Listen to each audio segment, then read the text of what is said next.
الله تعالی به په ورځ د حساب باندې فرمایي ګناهګارانو نن تاسې بیل شئ.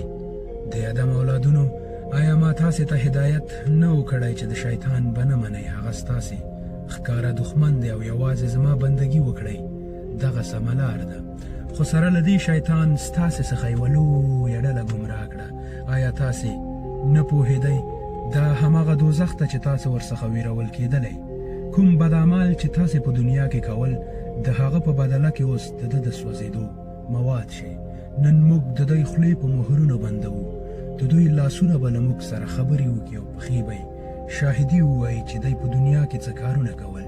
که موږ وغواړو نو د دوی سترګې به پوښلې او هوارې کړو. بیا د دوی د لارې خواته په منډه وګوري نو څنګه به دوی لاره وویني. که موږ وغواړو نو دوی به په خپل ځای باندې په داسې شان میخ کړي پرېږدو چې نه به د مخکې تلو وس ولري او نه به د بیرته ستنېدلو. او چاته چې موږ ډېر عمر ورکو نو د هغه جوړښت سرچپه کوو. په سپینګیریتوب کې لکه ماشوم داسې شي. آیا د دغه حالاتو په لیدو سره دوی نه پوهیږي؟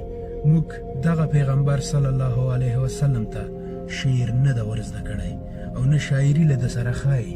دا خو یو نصیحت او روښانه لوستل کیدونکی کتاب دی تر څو هر هغه څوک تنبیه کړي چې ژوندي وي او په انکار کوونکو باندې د عذاب خبره ثابته پاتې شي.